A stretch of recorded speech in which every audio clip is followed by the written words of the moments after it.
Wake up world. Aussie 59 here. Just today's topic kind of is because I'm sitting here waiting. I'm trying to get cable hooked up so that I can get the actual mainstream media and not just what I get through the internet. So that's going to be hooked up in the next day or two.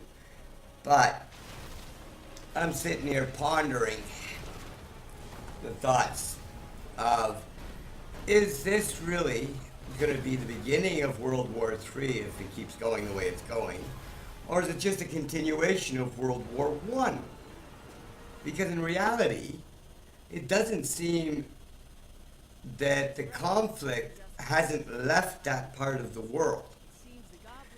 And there still happens to be a very strong fascist group of people on the planet spread throughout the world that are carrying on the same crap that started the First World War and the Second World War and basically almost all the wars that the US and NATO have been involved with since the forming of NATO.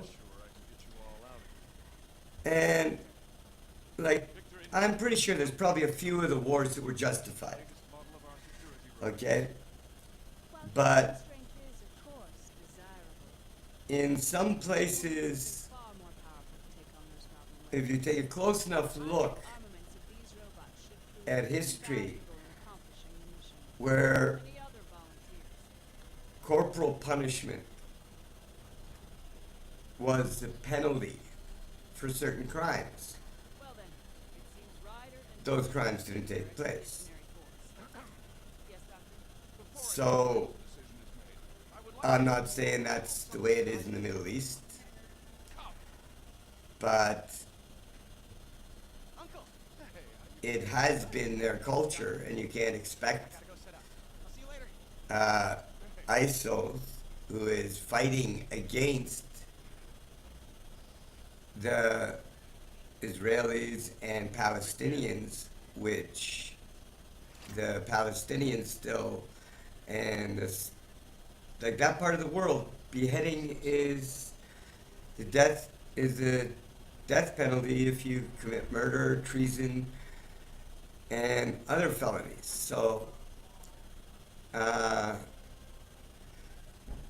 like the Americans are buddy-buddy with Saudi Arabia, and they kill more than ISIL. I don't know much about ISIL. I haven't had much interest in looking into it. Probably because I'm worried about with the NSA and all that stuff. If I start looking up ISIL sites, they might start looking at me. But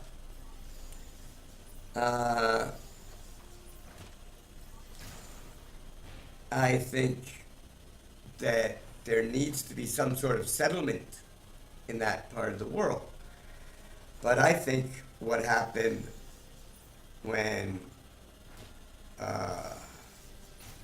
never pronounce his name, the Prime Minister of Israel came and talked before the American Senate, and the letter that came out of the Senate, or the Congress, stating that the next president could overrule any deal that Obama made. Now, I am not a warmonger or a violent person by nature, and I know that if Iran was trying to develop a bomb for 20 years,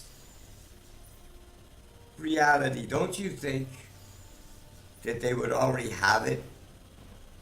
Because one of the biggest sales items on the black market is plutonium. Okay, they don't mention it because it shows that they're failing in their nuclear plan. But there's plenty of stuff like plutonium and other things that are out there that are available. So don't you think that Iran would already have a bomb? Right? And they're uh, like, and him saying that Prime Minister of Israel or President, whatever he is, uh, goes and says that the leader of Iran said that all Israelis need to be destroyed. I actually watched that statement, and it was back, I think, in August or late July after Israel attacked Gaza. And the statement wasn't that all Israelis need to die. It was Israel as a state needs to be dissolved, not the people. He specifically said, not the people. So in other words, it's the warmongers. He figures should be like they shouldn't have a state.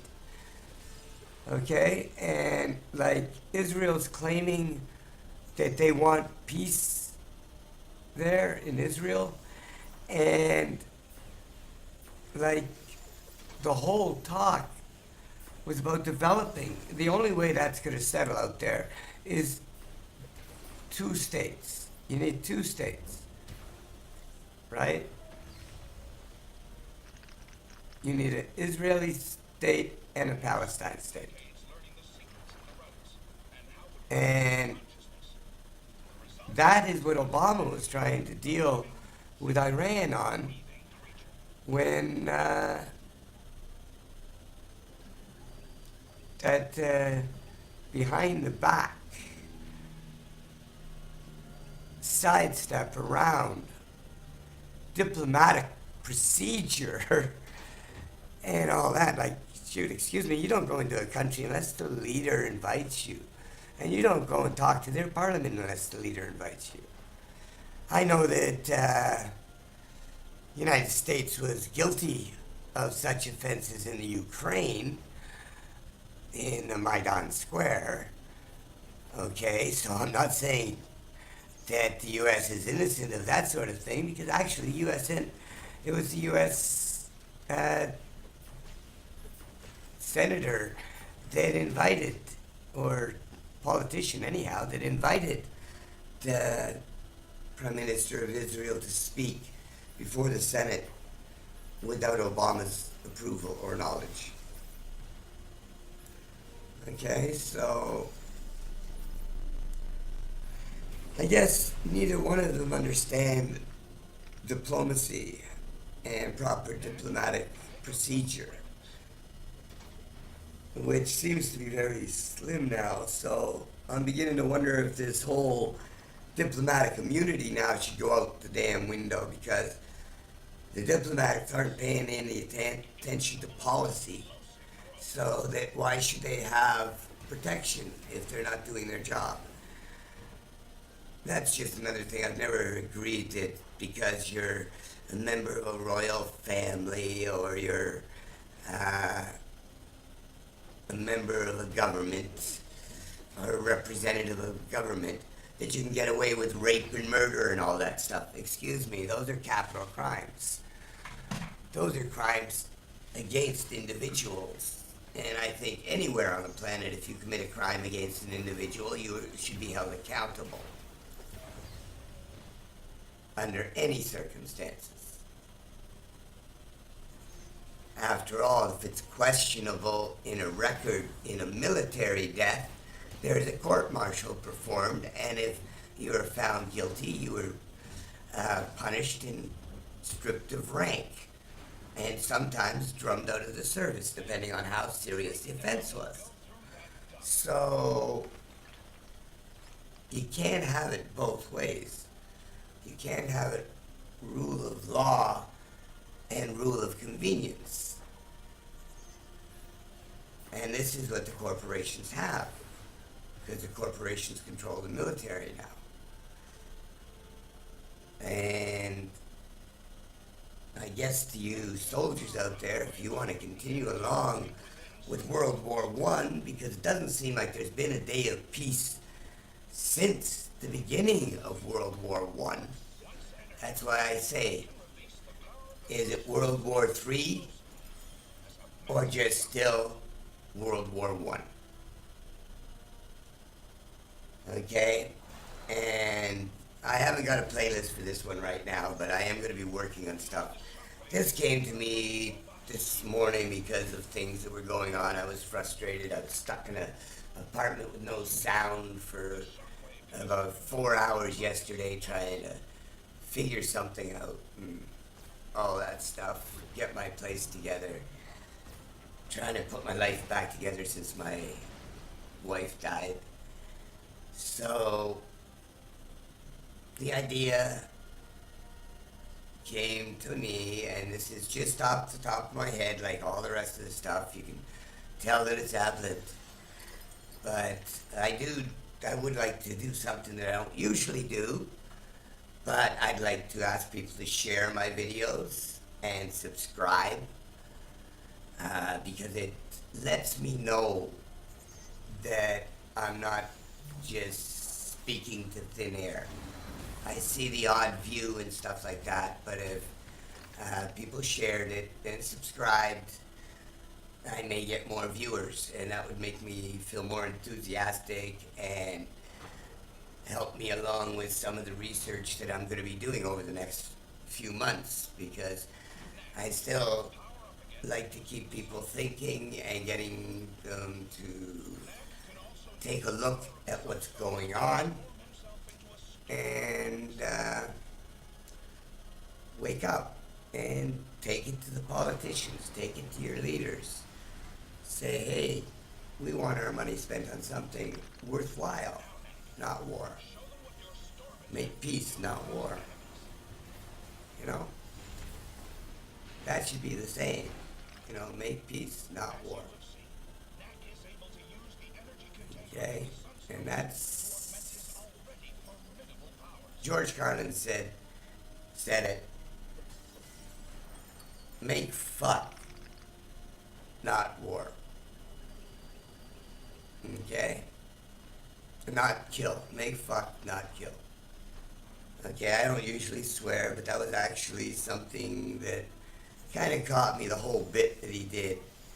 And I don't want to get stuck with any copyrights. I don't know what the rules are around that yet. I've just started broadcasting anything, so I don't know what I'm allowed to or not say. So it's just that's something that's stuck in my mind. You'll hear similarities in style of some of the things I say, because I think he was one of the greatest linguists of our time. But just like to say this: wake up, have a cup of coffee, smell the roses, and remember, we live among that beautiful fertilizer. Okay, peace, love, till next time, and keep thinking. Take it easy, Aussie 59.